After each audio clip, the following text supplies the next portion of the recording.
Aside from actual autobiographies, rap is the most autobiographical form of art there is.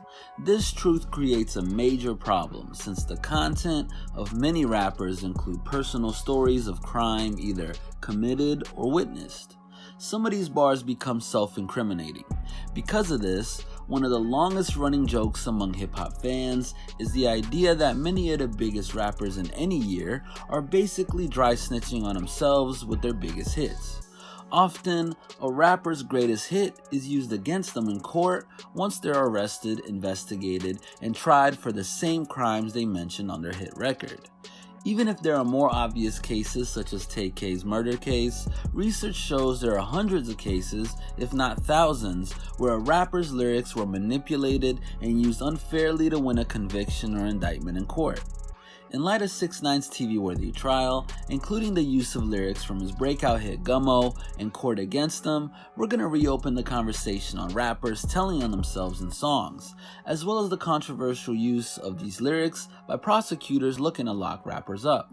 Two good cases to start with are the recent stories of Texas teen rapper Tay-K and Florida-born rapper-singer YNW Melly. The two young hip-hop sensations have a couple of key similarities in their case of self-snitching. First, they were each charged with murder. Tay-K guilty of killing 21-year-old Ethan Walker during an armed robbery, and Melly accused of killing two YNW members, Sack Chaser and Juvie. Secondly, the songs used or targeted for use by prosecutors in each case were the viral hits that made each rapper famous in the first place. Tay-K's The Race and Melly's Murder on My Mind. The singles are platinum and triple platinum respectfully. In YNW Melly's case, Melly's lawyer Jason Rogers Williams claimed in an April XXL interview he heard the Broward County prosecutor's plan was to use the lyrics in court since they've been doing so recently. These are some of the biggest songs to be used against hip-hop artists in court, but certainly not the first. University of Richmond professor Eric Nielsen spoke with Genius in 2016 about his research on the use of rap lyrics against rappers in court. His research from 2012 to 2016 led him to the modest estimate that rap lyrics have been used against rappers hundreds of times. Due to the protected nature of indictment details, the number could easily be thousands according to Nielsen. Along with trials, Nielsen found that rap lyrics have been used in indictments as well as sentencing for capital cases involving the death penalty or life in prison as possible outcomes. Worse, rap lyrics are dangerous pieces of evidence for reasons that don't require a professor's explanation. Bars and verses are forms of art at the end of the day. They can communicate fantasy, hypothetical situations, commentary, comparison through metaphor, and sometimes literal retelling of events. Unsurprisingly, rap lyrics in court are treated only as confessions to specific crimes or evidence of a rapper's character, even when they are vague. This includes the use of the slang like 187 and Merc in Lil Boosie's song 187 used against him in his murder trial during 2012. Jason Roger Williams, Melly's current lawyer, also defended Boosie in that case. Given that context, the cases of Tay-K and Melly are disappointing because the evidence suggests the two artists actually were talking about specific crimes in their respective hit songs. With Tay-K, there was no debate to be had.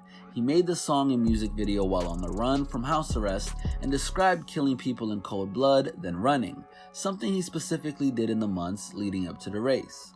With Melly, Murder on My Mind was written and recorded years before the double murder he's currently on trial for. While it takes some manipulation to make Melly's lyrics concrete evidence, the lyrics are enough for prosecutors to suggest Melly had the potential to kill close friends. Though several high-profile uses of rap lyrics in court cases aren't grown manipulations, many cases of the sort are. Throwing it back, a relatively unknown case is the unjust murder case against New Orleans rapper and former No Limit signee McKinley Phipps, known as Mac on stage. In the year 2000, a fan at one of Mac's shows was shot by someone on the dance floor. With absolutely no forensic evidence tying Mac Phipps to the shooting, he was still charged with first-degree murder.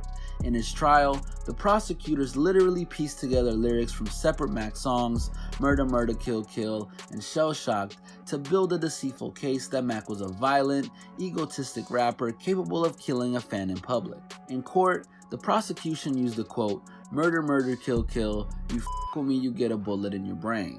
But the original lyrics were, "Murder, murder, kill, kill, real on the battlefield. And gave me the game, gave me them things, you f with me, he'll put a bullet in your brain." The lyrics in question were violent, but discussed what Mac saw and lived through as the son of a Vietnam War vet and as a kid in New Orleans, America's murder capital at the time. Sadly, the sloppy attempt at piecing together Mac lyrics helped persuade the jury in finding Mac guilty. Mac was sentenced to 30 years in prison. If Mac, a rapper with no criminal background or forensic evidence tying him to a crime, could get 30 years for a murder he didn't commit, it's no surprise that the famous rappers of recent memory who have faced their own lyrics in court are getting locked up at a high rate. In the circus that is the federal case against the 9 Trey Bloods, 2 6ix9ine songs, Gummo and Billy, have been used in court in an attempt to implicate the rapper and his co-defendants. A character witness was expected to testify that the lyrics to Gummo were in reference to an ongoing gang dispute involving 9 Trey and 6ix9ine, legal name Daniel Hernandez, had to deny that the hook to the song Billy, where he shouts "Whole squad full of killers, I'm a killer too," was based in truth. Prosecutors had plenty of evidence against Hernandez and his co-defendants to start, but once again, rap lyrics provided a convenient form of evidence to ensure the defendants left a first impression of guilt on the jury. Since 6ix9ine's lyrics were also blatant admissions of his connections to the 9 Treys, the use of these lyrics in court forced the Fed's star witness into even stronger denouncements of his co-defendants. The writing was on the wall as soon as Hernandez was arrested, and the trial has produced plenty of comedic content online. But watching him have to walk back on his reckless lyrics in court is not a great moment for hip-hop. This one case of a famous, pompous rapper snitching on himself will make the masses and people in the justice system feel good about the countless other rappers who have been unjustly put behind bars, partly due to their art.